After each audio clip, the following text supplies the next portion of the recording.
राधे कृष्णा। कार्तिक महात्म में 26वां अध्याय। नारद जी ने कहा, देवगणों के ऐसे वचन सुनकर धर्मदत्त ने कहा, सब मनुष्य भगवान विष्णु की प्रसन्नता के लिए विधिवत आराधना, यज्ञ, दान, व्रत, तीर्थ तथा तपस्या आदि करते हैं, किंतु कोई ऐसा सरल उपाय बताइए कि जिसके करने से इन सब का फल प्राप्त हो। गणों ने कहा, हे द्विज श्रेष्ठ, आपका प्रश्न बड़ा श्रेष्ठ है। हम आपको भगवान विष्णु को शीघ्र प्रसन्न करने का उपाय बताते हैं। हम इतिहास सहित प्राचीन वृतांत सुनाते हैं, सावधानी से सुनो। प्राचीन काल में कांचीपुरी में चोल नामक चक्रवर्ती राजा राज्य करता था। उसी के नाम से उसके देश का नाम भी चोल ही प्रसिद्ध था। राजा चोल के राज्य में कोई प्राणी दरिद्री, दुखी, पापी व रोगी नहीं था।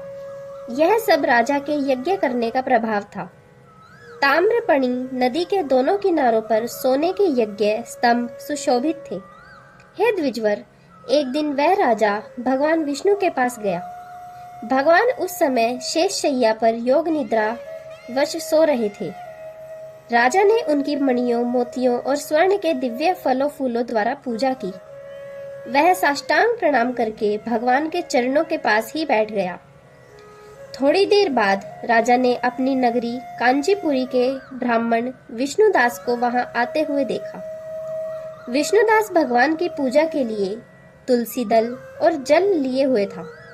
विष्णुदास ने वहां आकर भगवान को विष्णु सूक्त मंत्रों द्वारा स्नान करवाकर मंजरी तथा दलों से उनका विधि पूर्वक पूजन किया। विष्णुदास के चढ़ाए दलों से राजा के चढ़ाए हुए मणि, मोती व स्वर्ण के फूल ढक गए। राजा यह देखकर क्रोध से भरकर बोला, ढोंगी मूर्ख, तूने मेरी चढ़ाई हुई मणियों, मोतियों व सोने के फूलों को तुलसी दल व अपने सादे फूलों से ढक दिया है। तू बेचारा भला भक्ति करना क्या जाने, क्योंकि तूने मेरे किए हुए विचित्र श्रृंगार को बिगाड़ दिया है। राजा की बात सुनकर विष्णुदास को भी क्रोध चढ़ आया और वह राजा के गौरव को तुच्छ समझकर कहने लगा, हे राजन, तुम भक्ति करना नहीं जानते, तुमको अपने धन का घमंड है। बताओ, आज से पहले तुमने भगवान को कितने व्रत किए हैं? देवगण ने कहा। ब्राह्मण के ऐसे वचन सुनकर राजा ने घमंड से हंसकर कहा, हे विप्र, भगवान की भक्ति के अभिमान से तू ऐसी बात कह रहा है, तो मैं पूछता हूँ कि तेरे जैसे भिख मंगे ब्राह्मण ने भगवान की भक्ति ही कितनी है? क्योंकि तुमने आज तक भगवान की प्रसन्नता के लिए कुछ भी नहीं किया, ना तो कोई मंदिर बनवाया, तो तुम भला इस प्रकार की भक्त का जैसे कि तुम कर रहे हो क्या गर्व कर सकते हो? यहाँ जितने भी ब्राह्मण बैठे हैं, मेरी बात को ध्यान पूर्वक सुने और देखें कि भगवान विष्णु दर्शन मुझे होते हैं या कि उसे।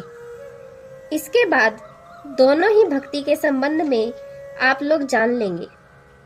देवगण ने कहा। ऐसा कहकर राजा अपने महल में चला गया और वहां जाकर उसने अपने पुरोहित मुदुगल को आचार्य बनाकर विष्णु यज्ञ आरंभ किया।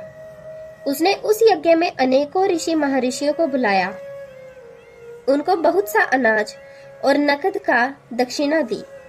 जो यज्ञ पहले ब्रह्मा जी ने गया तथा वही यज्ञ राजा चोल ने अपनी नगरी चोल में किया। विष्णुदास भी अपने मंदिर में ही रहकर भगवान की प्रसन्नता के लिए व्रत करने लगा। उसने माघ तथा कार्तिक मास के लिए व्रत किए। तुलसी के वन की ओर एकादशी के भगवान विष्णु के 12 अक्षर मंत्र का जाप किया।